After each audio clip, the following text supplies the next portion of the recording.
Hi, I'm Rebecca Ruth, and welcome to Designing with Intention. We are here today talking with Poi of Summer Space Studios, who is a designer and paper florist. And we recently did the self-made course with Britt Morin together. So Britt is of Britt and Co. and also of Offline Ventures. And so we will be also doing a live Q&A after this directly on Clubhouse because these interviews seem to be taking up pretty much the whole hour. So I don't know if we'll have question time during the interview. But if you head over to Clubhouse, we will be doing some Q&As there. So if you have any questions for Poi or about self-made or any of that stuff, we would be happy to chat with you. So Poi, I wanted to do like a quick 5 questions before we dive into like your whole backstory. What is your favorite flower? I got that question all the time, and it's just crazy that I don't have any favorite flowers, if that makes sense. But the flower that I love making right now is a sweet pea. So I guess that's my answer. Okay, that works. I think the flower you enjoy to make most makes sense, especially in your case. What about like favorite color? Oh, I would have to go for purple and teal. That's like teal, turquoise, purple. That's like my hands down favorite colors. Sometimes I add a little mauve, like, pink in there, but, it depends on if it goes together. Yeah, that's great. What about your favorite medium to work with, the creative medium? I guess it's pretty obvious. I love paper. Like before I started with paper flower, I know that we're gonna like go deep down into that, but I've been drawn into like any type of paper craft. But I guess like on the other side, on the design part, I enjoy like using Adobe Illustrator, Figma, and then like InVision.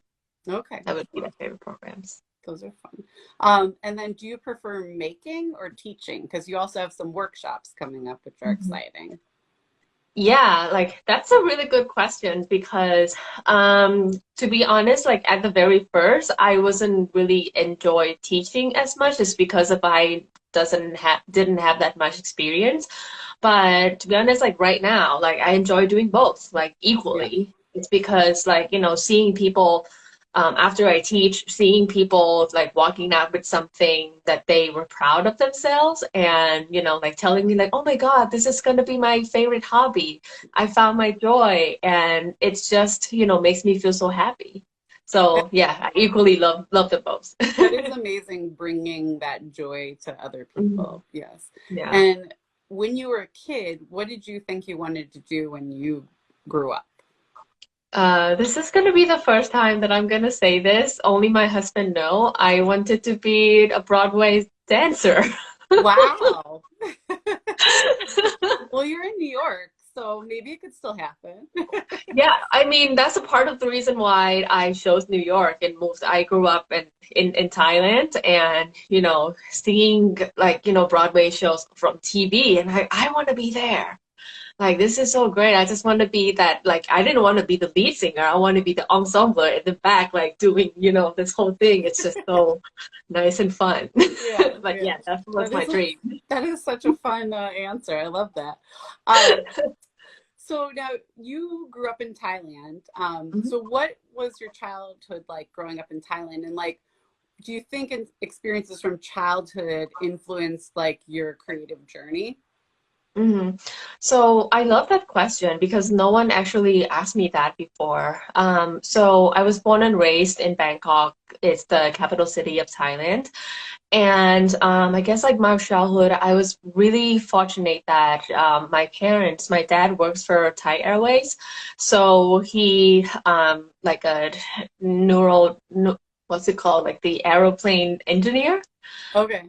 Yeah, so the airplane engineer. Yeah, I'm just blanking on the words, but so he gets to travel around the world. So what we would do is that he would take me and my sister and my mom like traveling around the world. So my childhood is like oh, my dad is going to be in Houston for 2 months, and he come back, and and then like, oh, do you want to go to Spain for 4 days? And I'll just pack my bag and just go with my dad. And he worked for 2 days, and we spent another 2 days in like Madrid. And then, so, my childhood, I've been to more than like 30 countries around the world, and still trying to count more.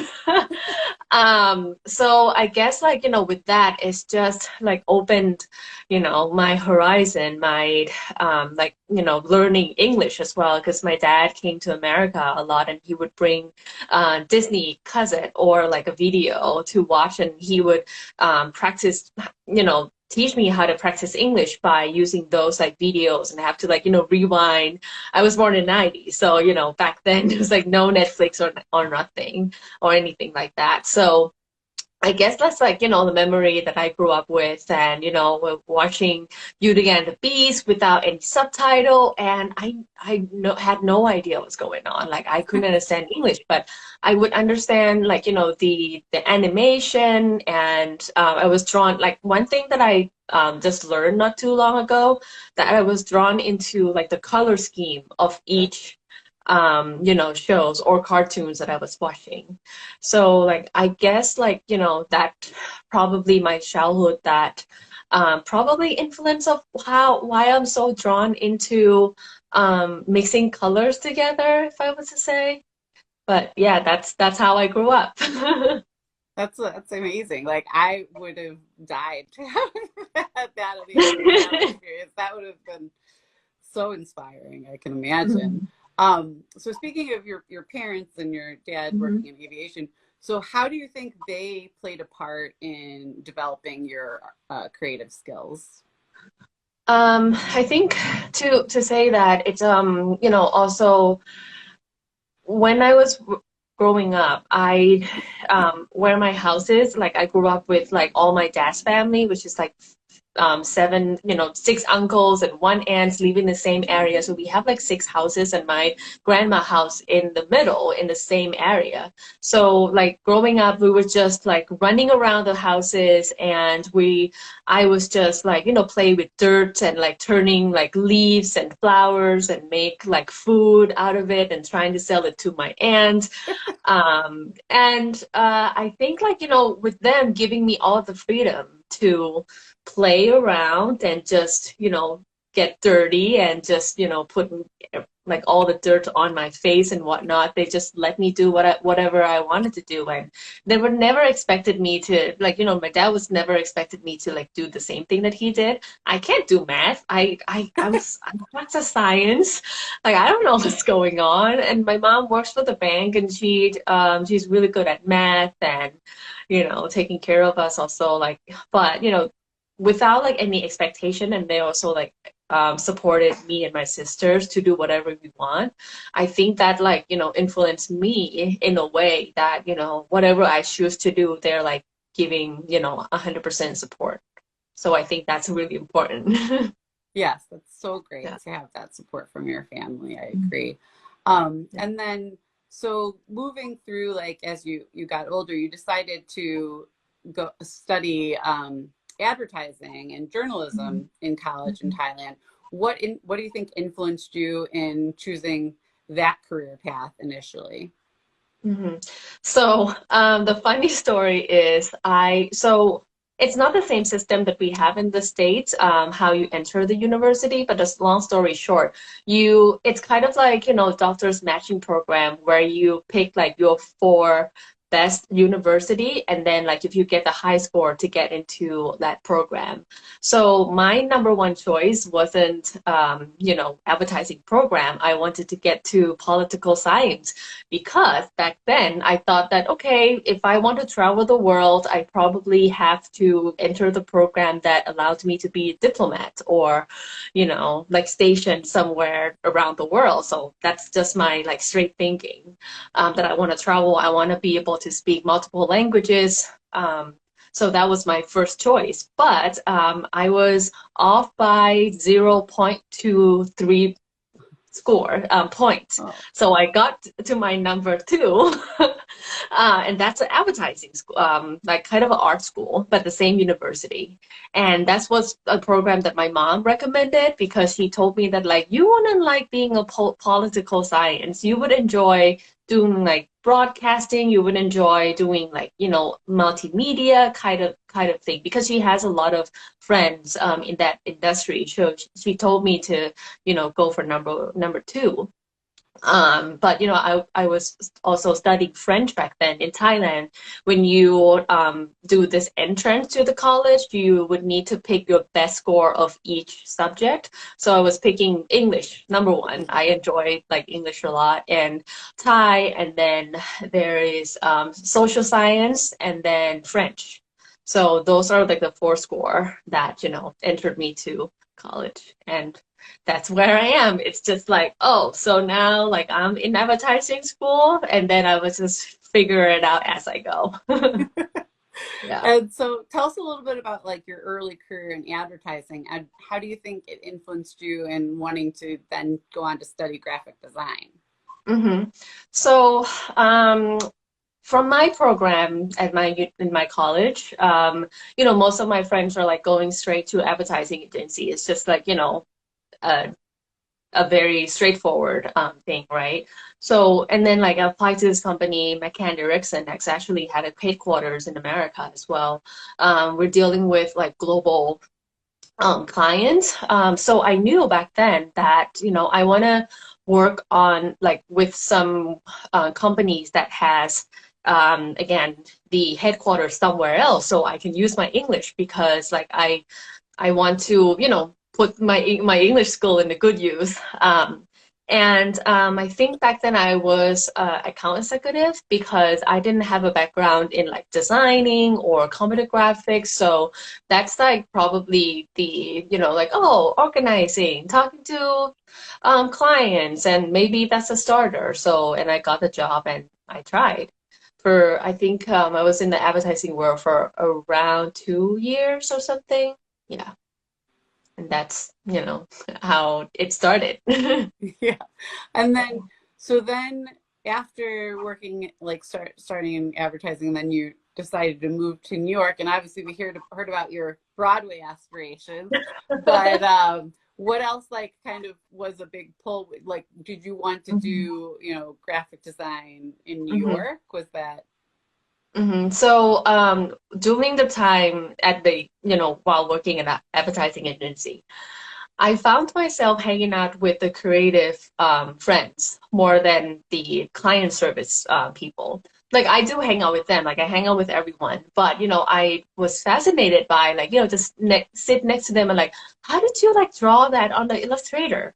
Like, how did you Photoshop this thing onto this thing? Like, can you teach me? And I was just asking this one, coworker, so like, hey, can you teach me all the basics of Photoshop? Like, I want to know what's going on. I want to know your magic. And like, I became really close with copywriters and like senior creative directors, and I was asking that they had like 20 years in the industry, so hanging around with them and like knowing their stories, and like I was admiring how some people can be so creative and think about like twist and turn using words and copywriting. So I was fascinated by that. So and then like, I left the advertising agency, but still working in, the same kind of industry, but a different company. And then that company was a Thai company that like promoting, positive change and like, it's mental health and promoting a good deeds to people. But, it's entirely a Thai company. So I didn't get to use my English. So with that, I like, worked there for a year. Like it felt very fulfilling to put my skill to help other people. But, one thing I was like, I'm not sure if I want to stay in advertising. I'm not sure if like, staying here would be sustainable, or like, if is there something more? So I guess like, with that, like combining all my 3 years working, from college and working, I felt like, all right, I know now that one thing I need to do is find a job or do something or level up that's something to do with speaking English. Second is, anything creative. I wasn't sure yet back then. So I was looking to places to go, and I knew back then I wanted to go to Europe. I wanted to study in Germany, or France, because I want to like brush up my French and live somewhere else. I love Copenhagen. That's like one of my favorite places to visit and possibly live if I can in this life. But I have an aunt in New York, so my dad was like, okay, if you want to try, to go abroad or try something out. And my dad was like, okay, then why not just go visit your aunt in New York? You live in Queens, and we have a free rent, and tried it out. And I came here like a one-way ticket, and knowing I'm gonna be back in 6 months, so I'm gonna try to find myself in 6 months. And it's been almost 9 years and never come back. Wow. Yeah. That's quite a journey. Yeah. So when you came here, you were looking at different schools, and then you ended up doing the Pratt Certificate Graphic Design program. What were some of the takeaways from that program that helped you in, getting your career started in design? So the program at Pratt, it was certificate in computer graphics. So you get to learn from the basics, like Photoshop, like everything that I was fascinated about. Photoshop, Illustrator, InDesign, and then they have a level up class where you can pick to integrating those programs into something like in branding, in UI, and UX, and web design, and creative pitch. So, it was a very like a good program, and that was my first time being in the American environment classroom. And I felt so good that because the relationship between teacher and students in Thailand was really different. I feel now oh, I see now why education costs so much over here, because students teachers are not just teachers, they're like your friend, they're like your advisor. So they give it to you, and then you can just ask questions. In Thailand, it's not like the same environment. So I was very, I love the way that, how education is doing over here. And, back then I was set a goal that I want to continue my education over here, because I want to see more of what's going on over here. Yeah. And I love the freedom that, they just let you be yourself, and the teacher kind of guides you to, where you want to be. Okay. But that's an interesting comparison. I had no idea that it's that different. That's interesting to know. And then, so after the certificate program, what did you do in design? How did your career path then go? So after Pratt, while studying at school, I was very enjoyed few classes. There were branding class and web design class. And, I found a common theme, but I wasn't sure back then what it is. But I knew that I like to put the colors together. Like, I like when the color putting into a harmony, how 3 colors would give you different feelings, how a set of something or shapes or fonts making you feel different. So back then I didn't know what it was, but so I started to freelance as brand designer a little bit, and trying to find small jobs, gigs online, and picking up small projects just to build my portfolio. And back then I was also researching which program that I wanted to get into. Yeah. Okay. And RISD was one of it. So then after that little bit, so you then went on to do grad school. So what did you do? What was your program from grad school, and where did you study? So I think before that, I had to go back to Thailand for a little bit because of my visa, because you can't stay here more than 6 months, because I was on my student visa. And so after Pratt was done, I had to go back. So I had one goal on my wall that I'm coming back to New York. Like, I'm coming back no matter what. And all my friends were like, what if you can? What if you cannot? I'm like, there's no cannot in my dictionary right now. Like, it just had to happen. And I think then it's like a light bulb, like, on my thing that's like, I bring New York with me. Like, there's no cannot. It's just only can. Like, I have to go back. So yeah, like I was researching, but also like I knew that there's a few programs that I applied to. One is a branding program at SVA, it's a Master of Branding, and then NYU's ITP, which is Interactive Telecommunications. And I think another place that I was looking into is in like MIT, I think, or Carnegie Mellon, is called like something around like, human and computer interactions and something like that. But yeah, I ended up got an offer to NYU, so I just took it right away and like, yay, I'm coming back to New York. And that's was, where the fun started. Yeah. And so you did the like it was kind of like a UX program, correct? And so what was that like? Yeah, so it's funny that nobody actually can define what interactive telecommunication program is. We're all still struggling because, so basically it's a program for people from different backgrounds to learn something new, and like, if you're open to like coding and physical computing and design, and it's like, it's for people with different backgrounds to like explore. It's like a playground for future technology. Like I get to learn how to, like, I don't know, use a laser cutter, use a CNC machine, and code with my Arduino, and putting like my like craft project into like changing the lights by coding my app on my phone, or like, it's just like a crazy project to talk about right now, because like everyone has so many different projects and they're all kind of curated to whatever they want to be. So I mean, like, before I come to ITP, like I knew I kind of want to do UX, because like, after I did branding, I knew that I enjoy web design. I look at the website and I'm like, why is the button there? Like, you just have to change that color, man. Like, this is not working.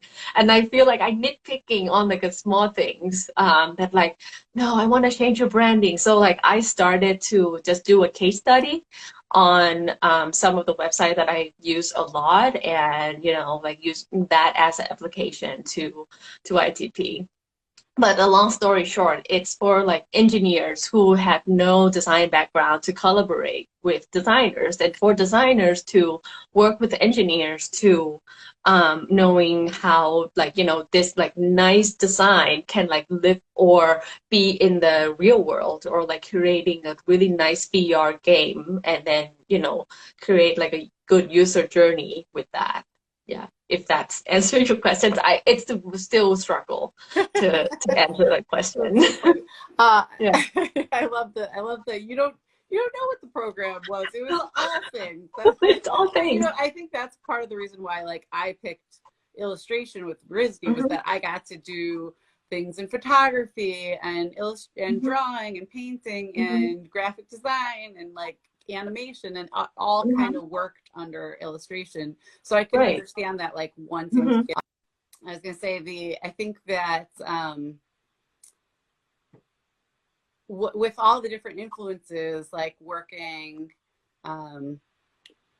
with everything, like how do you think like UX kind of came into play into your current business? And I just realized my battery's low, so I'm gonna plug in my phone real quick. Okay. Yeah, that happens all the time.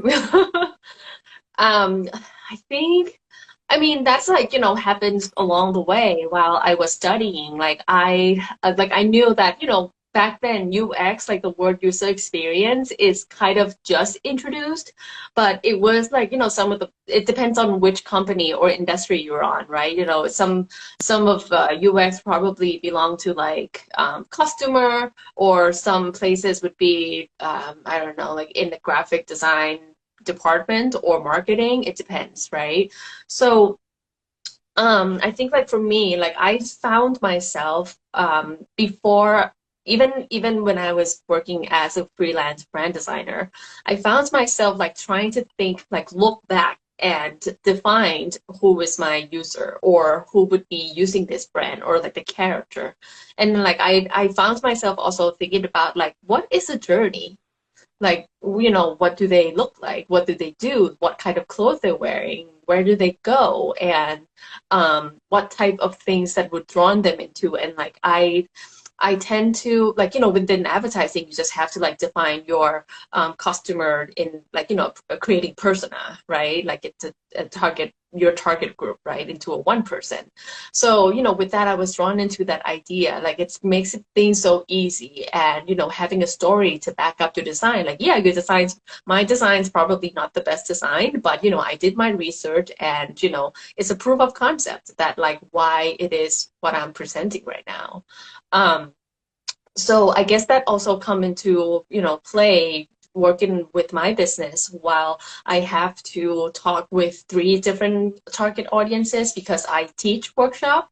I, deal with men who would buy flowers to their loved ones, to their wives, mothers, or spouses, or some whoever. And then I have to deal with a client who was just like, come and go, looking at paper flowers and like, talking to them, why would they want paper flowers or like a ready to ship? So creating products that would serve different types of target group, I think that's when the UX thinking comes into play.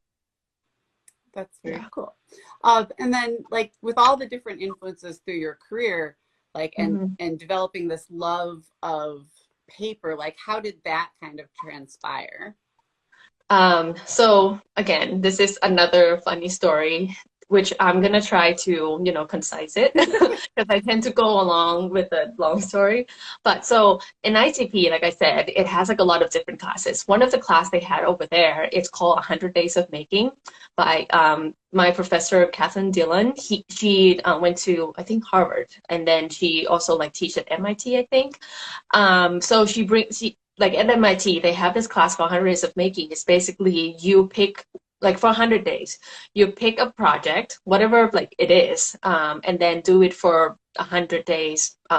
It doesn't have to be consecutive, but they would recommend you to not do it for like 5 days. So like, make sure it's constant.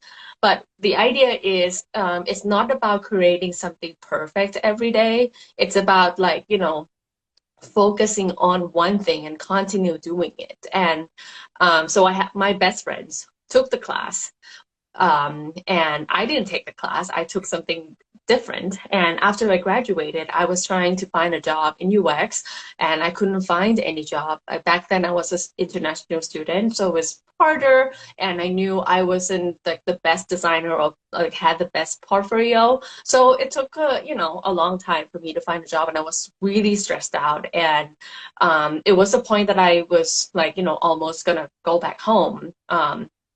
And so, being stressed out like that, it was in like my very low time, and living in Manhattan, like every day is money, like your money spending and you're not earning anything. So it's just like, looking at your bank account is draining, and like, spend so much for college, and, I felt like a failure every single day. So, but with ITP, I have like really, really good friends and community. And like one of my friends were like, hey, like you have all this time right now. So why not just pick up the 100 days of making and do something that you've always wanted to do? You have all this time now, and like instead of like hit refreshing on your email if you get a job offer, take your time off that and work on something. Right? And I'm like, okay, maybe I'll do that. Like that's a good idea. So taking you back from the early years that I told you about my childhood, that I was really enjoy making anything by hand. In ITP as well, I took a class making pop-up books. All my project at ITP, I used a laser cut to cut like out like a wall filled with paper flowers, and then use a projection mapping to map on it, and like collaborating with animation artists to make the projection mapping animation out of that. So yeah, I know, like it's crazy. So I know that I love making things by hand. So like, okay, so to kind of scope it down, I chose to do 100 days of paper craft. It started by paper craft. And then 2 weeks after that, I spent too many times finishing one project. I ended up spending like, 8 hours on one thing, or like 2 days to make one thing, like a pop-up card, like making 2 days, because I was waiting for everything to be perfect. And I was just like, I don't want to post this because it's not perfect. My perfectionism still, lingering. And then like I was talking to my friends like, hey, like, I don't think this is sustainable. And she was like, dude, if you're gonna make this habit to stick, you just have to you know, make your topic a little, scope down your topic, and like just bringing the time 2 hours a day, not more than this. So I block my time for 2 hours a day, and then like stop thinking about if it's perfect, because like if it's not perfect today, we can fix it tomorrow. So, I shift my focus after the day 14. And then I was like, okay, I'm going to do something with paper, and I'm going to do something that I enjoy, which is matching the colors together. And then that's when the flower comes to play, because I was like, scrolling on Instagram and Pinterest, and I found like, oh, people make paper flowers. Maybe I'll do that, because I never buy flowers because I kill them and I hate to throw them away. And yeah, like, after I think like day 50, I have like friends seeing my work, and they're like, hey, Poi, like, can you make me a bouquet of peonies? Because this girl, I like really like her and want to gift her, and I'll pay you. I'm like, oh, people actually gonna pay for something that I do for fun? Like, that was like a big moment. And I think I ended up spending 2 days making 5 peonies and got paid $47. I still remember until today. I didn't know how to price my stuff. But it feels so good. It feels like, oh my God, I make money. So, it's like a progress. And now that I have a focus that I'm not going to make a perfect flower, but I'm just going to be true to myself that I enjoy this 2 hours a day. So I have another time to do something else. And with this 2 hours, I'm just going to put my all into this. And if it doesn't look great, I have tomorrow to fix it.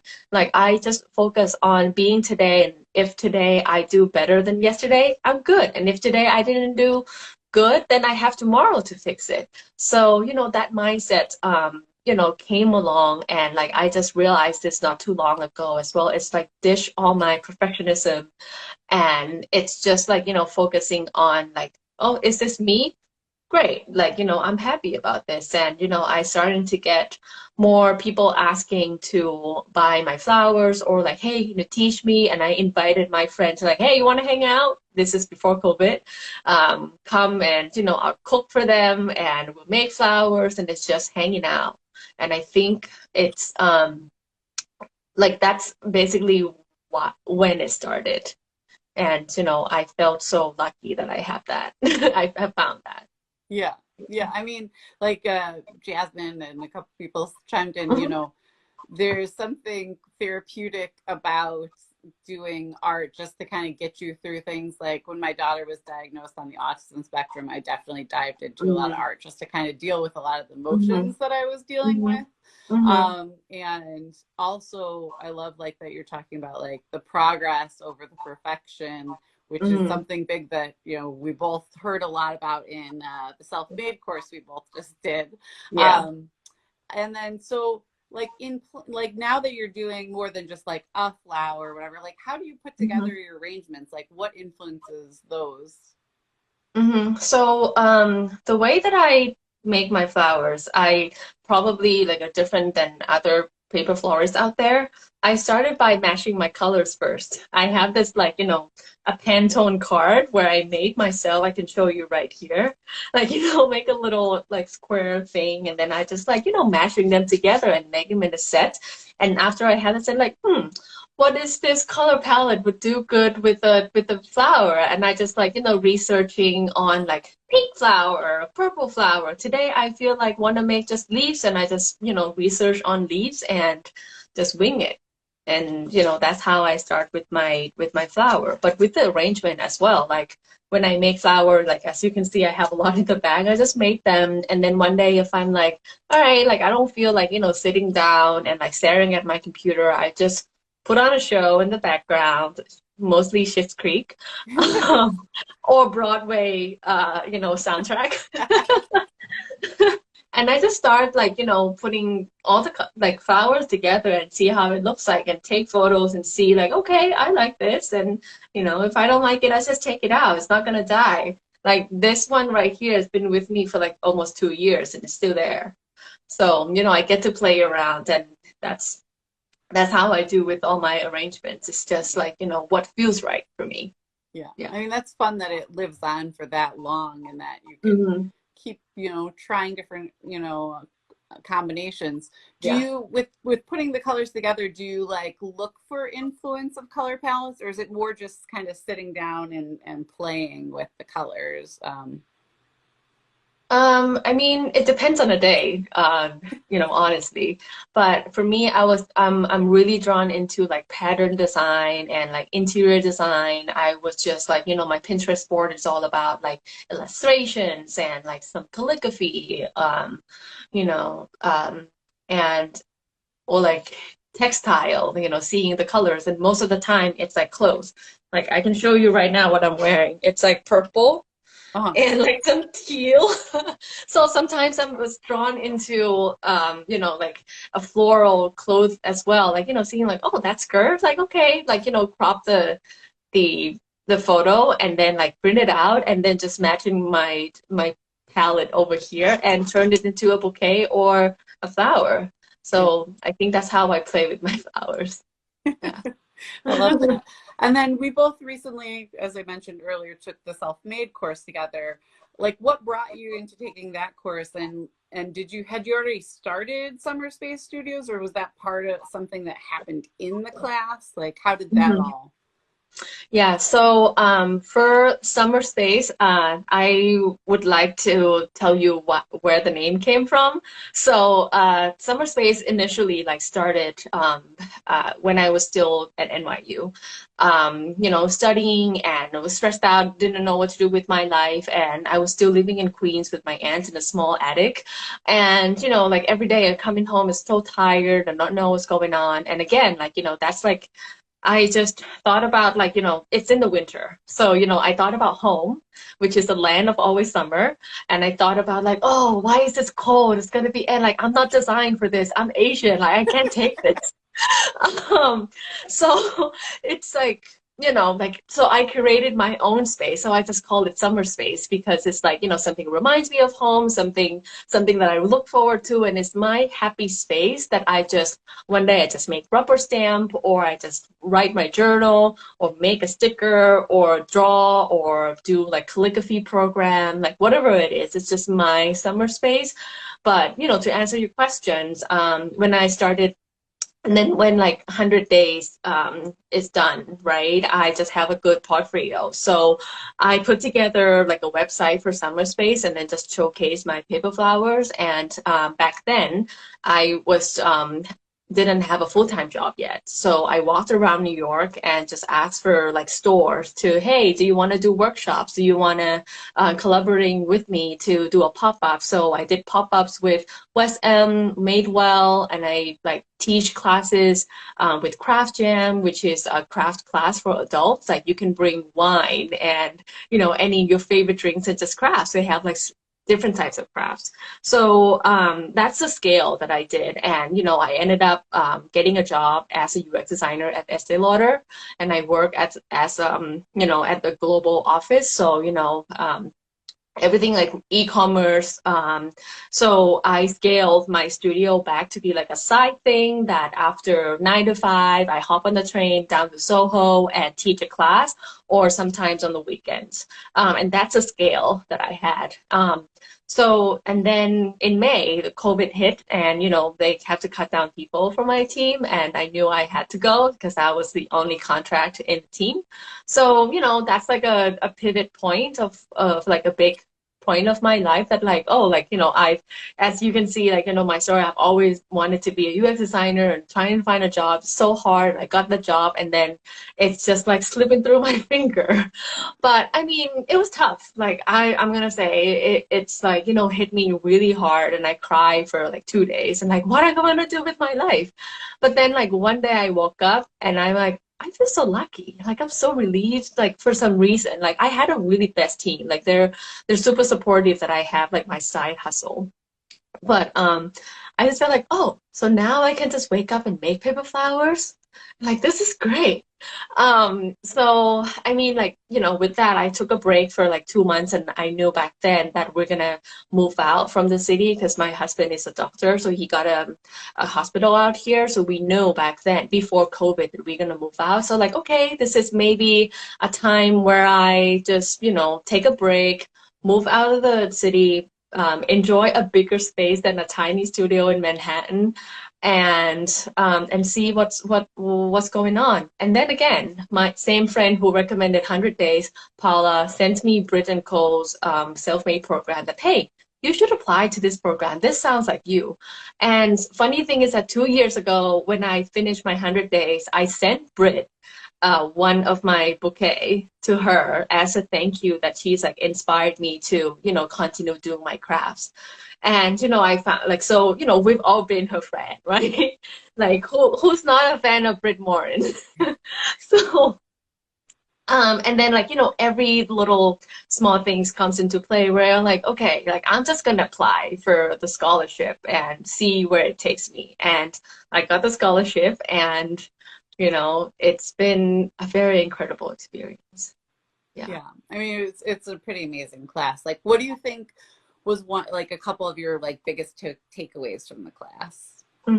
So, to be honest, like I wasn't into networking at all, like 100%. Like, I think like, if you talked to me a year ago, I wouldn't be on live with you. Because I was so against like social media and I have my personal account like separate and I don't really share much of my personal story, and I just like having Summer Space being like, oh, this looks good, okay, I'll post it. Like I don't care about like that at all. Like that's me back then. And then the class was like, the collaborations, like, I don't know, like I was sticking to like, all the friends that I already have. And I'm like, I was so like holding them dear so much because they basically the people that helped me through my like, life. And, they were the ones saying like, hey, if you want to be a UX designer and do Summer Space at the same time, you can. I believe in you. So like I have a very good community already. So like I felt back then that like, like I have a good friends right here. So why do I need more? So I wasn't really open, but I'm like completely changed after that. It's like, after I talked to Emily, it's like I went to like a couple of her networking events and 6 Degree Societies. It was so good. And I'm like more open and I get to talk to you. I get to like connect with so many great people and like, having someone to cheer you up on your small wins. Like, sometimes you just feel like, I don't need a pat in the back, but actually it feels so good. Like it's a thing I never knew I needed. And if I didn't join Brit and Co self-made class, I wouldn't be open to more opportunities or like open to few different things that like I never thought that I would be exposed to or like accepted to do. Yeah. I mean, I think the community has been such an amazing benefit from the class, and how we all have like are staying connected even after the course has been over. And then now you also, speaking of courses, you also have some workshops coming up. So what are you going to be teaching in these wonderful workshops? Tell us more about them and where that people can sign up for them. Sure. So I just launched today, this morning. It is a tulips workshop, paper tulips workshop. So this workshop is something special than the one that I launched before. It is completely virtual. It comes into two levels. So the first one is for beginners. So, for those of you who's like, oh, I'm not a crafty person at all, or like, I don't know how to work on paper. This is like a very good class for you. And the second level is like, for people who's been in my class before, or someone who's like, feel comfortable doing craft, they can, take a level up to take another class. And then I have options that you can just take the class online if you have like, the same paper laying around your house, and like just use everything that you have. Just come to the live class, have fun with me. And another thing I do is that I have paper packs. So you can choose the live class and the kit. So, you don't have to like sorting all the materials yourself, and everything is going to be sent to you, delivered to you. And, all you have to prepare is yourself, your space, a pair of scissors, and then, choose to work on the color palette that you love. That's Yeah. so fun. And then so now you've gone through different shifts in your business. Like, how do you Mhm. see your business building out from here? So I kept saying this that when I lost my job, that like, oh, I'll give myself 6 months to work on this, and maybe I'll go back to UX. And I kept like pushing my timeline for some reason, because um, every single week, I would say there's so many new opportunities. There's people reach out to me to, doing collaborations, or like, photographer who just want like a build up their portfolio. They just want to take a photo of paper flowers because they don't die. So, or the product owners, like small businesses, they just don't want to keep buying flowers because they die within like a week. So paper flowers comes into play, that they can like place their products, have some flowers in their photos. So like, I guess like with that, it's just so many opportunities, but with so little time, because I'm a solo entrepreneur and so many things to do. But I guess like right now I'm enjoying what I'm doing right now, like waking up every day. I'm like, oh, okay, today I get to teach my workshop. Great. Or someday I woke up and like, I feel like doing nothing. I enjoy taking a random day off, to be honest. So as far as where the business is going, I am, open to opportunities like collaborations. I host a workshop for like a lot of like, small companies before. I worked with IBM to teach workshop for their employees, or working with this company who's like, sending monthly gift to their clients. So, anything, if you guys have any idea, I'm like super happy to hop on a call and just see what we can do together. That's so fun. I love also that's the nice thing about being a entrepreneur or whatever, is kind of adjusting your schedule to your energy. Mm-hmm. I think one of the things is like, and Britt talks a lot about this in the self-made course, is like that the thing that like you're most passionate about gives you the most energy. And so Mm-hmm. you have a tendency just to like be so like inspired and so excited by Mm-hmm. what you're doing, Oh that yeah. you just put all of your energy into it. But then Mm-hmm. sometimes you forget to just like take that break. And Yeah, for sometimes it's sure. not the weekend that like Yeah, you feel like you need that break. Sometimes it's the middle of the week, and it's right. nice to give yourself that permission and that leeway A to hundred take those percent. breaks, because Yeah. we all need that time to recharge at some Oh yeah. point. Mm-hmm. you, Mm-hmm. you do need sleep and food Oh and yeah. all of Oh, that yeah. stuff. I love sleeping. I have no problem with sleeping. I love sleeping so much. Yeah, definitely.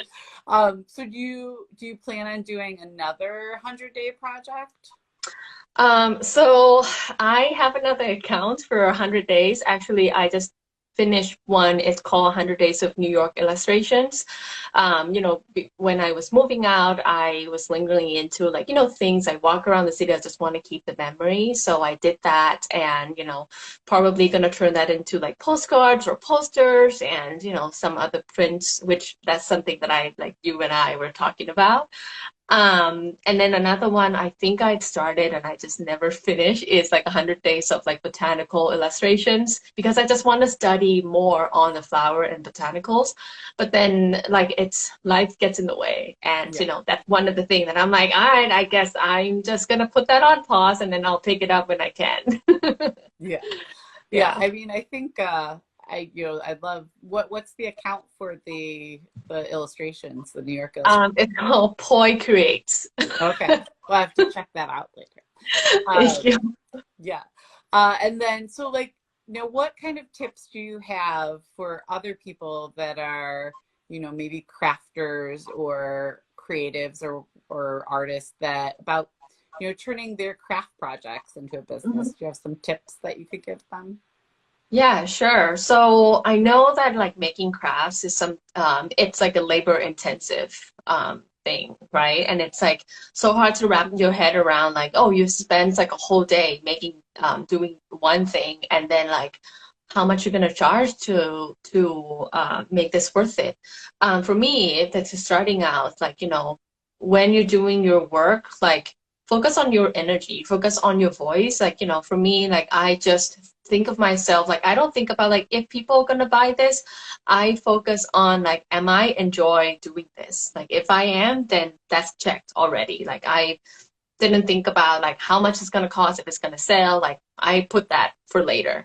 Like I focus on my energy. So and one quote that I want to share, I think I shared like earlier before, but then like it's a quote that I like lived for a long time. It's start where you are, use what you have, and do what you can.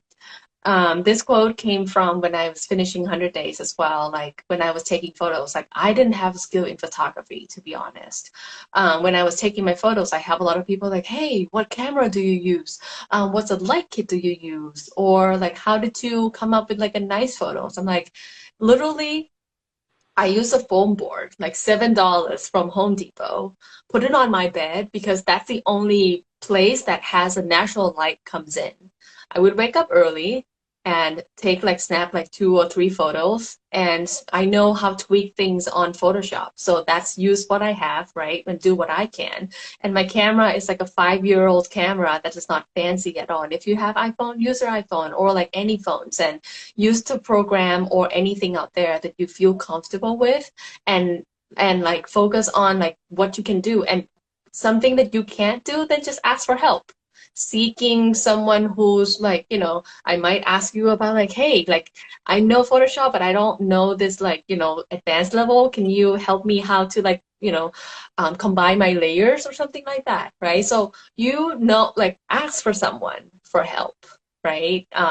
And another thing I wanted to, again, this is something that we talked about before, like definitely get yourself a break. Like every day I would tell myself that, okay, if I can't work anymore, or like, I feel so drained, or like I can't think about anything, just take a walk. Go out in your balcony, or like, just walk around, or like work out, or anything, whatever. Just like take a break. Like it's definitely something that, is really important, because for us crafters, for me, I tend to like, no, I want this to be, done, because like I wanted to, show people that like, this is a creation that I have in my head, and I just want to make it, put it out there so people can see what I did. But sometimes, like, if you're tired, if like, I know like a lot of you out there are probably juggling like different things in life, right? Like, sometimes you just have to pick your own pace and just listen to, what your body, your mind, and just be, mindful of what you are doing. And if you need a break, take a break. Yeah. Absolutely. Like I think, a lot of times I feel like the most creative moments happen when you're not doing anything, when you're just walking around.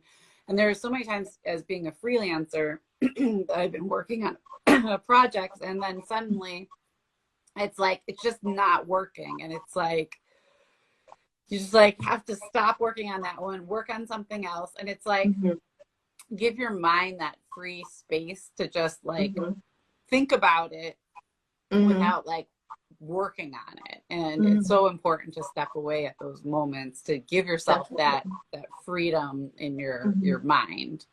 Yeah. You mentioned too about like, I know you do a lot of your own product photography and just using what you have.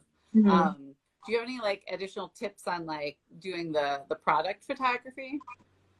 So, as you probably see in the background now, that's like a new thing that I just bought. It's like a seamless paper background that I use. So I guess I'm not a professional, so it's gonna be hard for me to like give tips to those out there who probably has more experience than I do. But I guess like when you shooting your products, I think like in I'll just put some like UX lens in there. It's that think about who are your customer, or like what do you think like this product would be placed at, right? There's so many mock-ups apps out there that you can like just take your photos and like place it there. Like think of the mind of the customer or someone who you think that would be your ideal client, right? Like say I want to sell some bouquet to you, Rebecca. And like I think, okay, she lives in California, so maybe she's drawn into something bright, something that reminds her of like a good walk and along the coast, maybe. And okay, so then she would probably want her bouquet to put like next to her bed, right? So what kind of like the side table that I want to set my product on, and you could just easily have like a plain background and then just like do like a die cut. Canva can do that, Photoshop can do that. Like use any program that you're comfortable with, and just take that product and then product shot and then just mock up into the space that you think it would match really nicely with the target people that you wanted to share. And think about like how would you showcase your product, right?